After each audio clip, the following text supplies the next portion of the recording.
Oi, eu sou a Alice, uma das tutoras de Biologia do Projeto Feynman, e nesse vídeo a gente vai falar sobre tecnologias de DNA, que são processos, basicamente, que envolvem a manipulação do material genético e tem várias aplicações, eu vou falar na sequência quais são elas. E para falar sobre esse assunto, a gente vai dividir o vídeo em 4 partes. A primeira, quais são as aplicações das tecnologias de DNA. A segunda, a clonagem de mamíferos. Depois,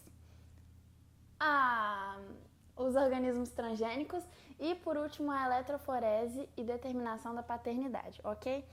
Ok, então, primeiro de tudo, a gente vai falar sobre as aplicações, e são muitas, então eu vou falar só sobre algumas, e a primeira delas é o mapeamento genético. O mapeamento genético é basicamente a leitura do seu material genético, e aí a partir disso você pode identificar uma doença hereditária que tem na sua família, você pode ver algum problema de alimentação que você tem, por exemplo, você pode descobrir sobre a sua ancestralidade, enfim, várias coisas a partir dessa leitura do seu material genético. E aí também, a partir do mapeamento genético, o seu médico pode fazer um aconselhamento genético, que é outra aplicação das tecnologias de DNA. Porque, sabendo o que tem nos seus genes, o seu médico pode determinar o melhor diagnóstico, o melhor tratamento para qualquer problema que seja, que você tenha, ok? E aí a gente pode também falar sobre a produção de organismos geneticamente modificados, sobre a produção de transgênicos, sobre a produção de clones. Produção de clones? Não sei se é a melhor palavra não, mas enfim, clonagem de animais e tudo mais. E também pode ser usado na terapia gênica, que é você substituir um gene seu que é defeituoso por um normal e aí soluciona o seu problema. E por último, na identificação de pessoas a partir de um teste de DNA, que pode definir o criminoso de um crime, pode definir o pai de uma criança, várias coisas. E aí, ok, essas são só algumas aplicações, e aí eu vou focar nas mais importantes, que são 3, que é a clonagem, né, que eu falei, os transgênicos e a identificação de pessoas, né, o teste de paternidade, como também é chamado. Na clonagem de mamíferos, você produz uma cópia idêntica de um indivíduo. Então, assim, tem algumas etapas a serem seguidas, mas elas não são muito complicadas, não. A primeira, você pega um óvulo de uma fêmea saudável. Seleciona lá, pega um óvulo dela. Ok. Só que esse óvulo, ele é haploide.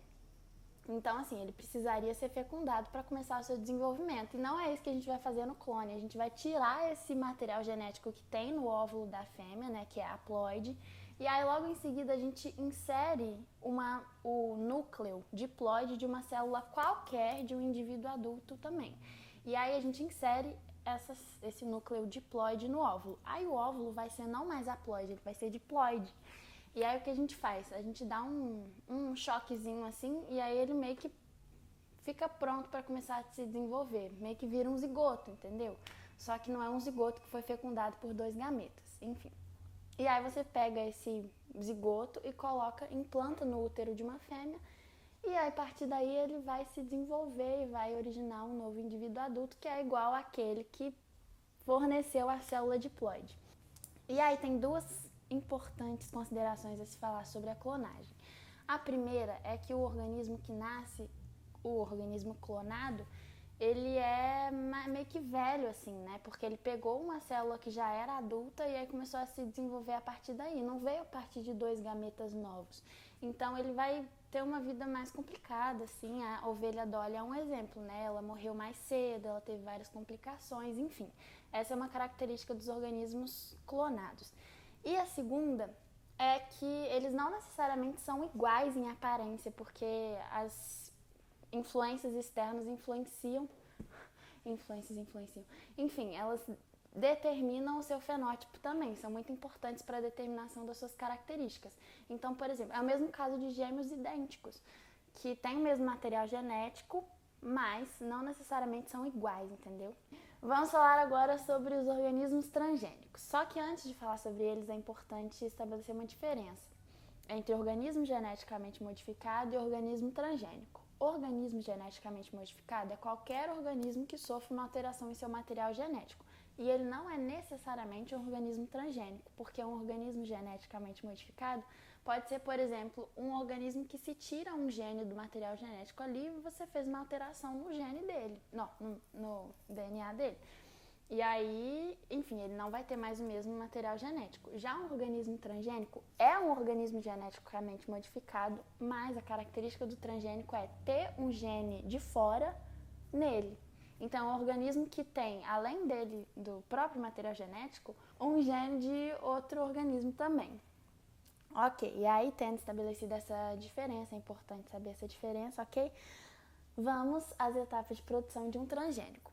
Primeiro, você corta o gene do organismo 1. Vamos estabelecer 2 organismos, tá? O organismo 1 é o que vai doar o gene, o organismo 2 é o organismo transgênico. No organismo 1, você corta o gene de interesse lá a partir da enzima de restrição e aí pega esse gene, ok? Estabeleceu que esse vai ser o gene que você vai colocar no organismo 2. É importante você lembrar desse nome de enzimas de restrição, porque são elas que identificam as sequências de bases nitrogenadas e cortam exatamente o gene lá no lugar que é para ele ser cortado. Ok, enzimas de restrição. Elas fazem essa fragmentação do DNA. Aí, tendo cortado esse gene, você pega ele e coloca num vetor. Esse vetor vai ser o responsável por transmitir esse gene para o organismo 2, que é o que vai receber o gene. E esse gene transferido chama transgene, porque, enfim, é o transgene. Ele veio do organismo 1. E aí o organismo 2, que é o transgênico, que vai receber o transgênico que veio do organismo 1. E aí, ok, aí dentro da célula o transgene é unido ao material genético do organismo 2 e aí a gente tem finalmente a produção de um transgênico. Importante ressaltar alguns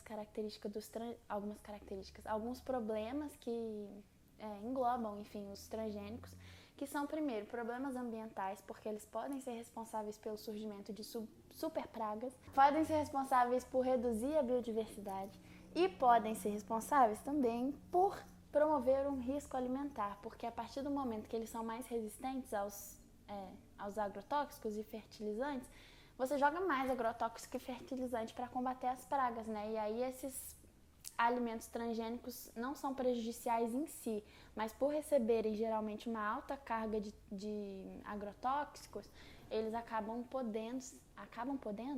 eles podem ser prejudiciais para a sua saúde. E o segundo aspecto é que essas sementes transgênicas geralmente ficam concentradas nas mãos dos grandes latifundiários, porque elas são mais caras, assim, costumam ser, né? E aí isso pode prejudicar os pequenos e médios produtores e aumentar a desigualdade no setor agrícola. Aí tem algumas questões polêmicas que envolvem os transgênicos, mas é basicamente isso.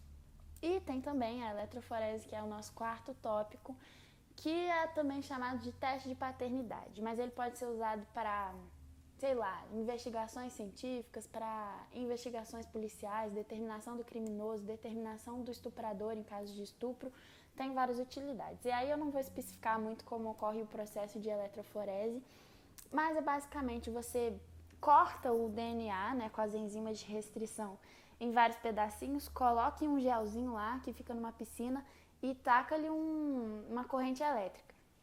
Aí esses fragmentos de DNA vão se deslocar com determinada velocidade, dependendo do seu tamanho, e aí os menores vão se deslocar com uma velocidade maior, os maiores vão se deslocar com uma velocidade menor. E aí você estabelece um desenho assim, tipo um código de barras, já viu aquilo? Vou tentar colocar uma foto. E aí esse é o fingerprint de DNA, só que não é a impressão digital, tá? É só o nome, é fingerprint de DNA, que é o código de barras, é o código de barras. E aí, enfim, já falei por que ele pode ser utilizado, né? Para determinar o pai de uma criança, para ver o estuprador, para ver o criminoso, enfim, várias coisas. Uma observação é que para gêmeos univitelinos, né, os gêmeos idênticos, que compartilham a mesma placenta, enfim, isso não funciona, esse teste de eletroforese. Por quê? Os gêmeos idênticos têm material genético igualzinho. E aí acontece que para determinar, por exemplo, o culpado por um crime, se ele for gêmeo, você tem que ver a impressão digital, porque a impressão digital ela é diferente para todo mundo, até para os gêmeos idênticos, então ela que seria utilizada nesse caso.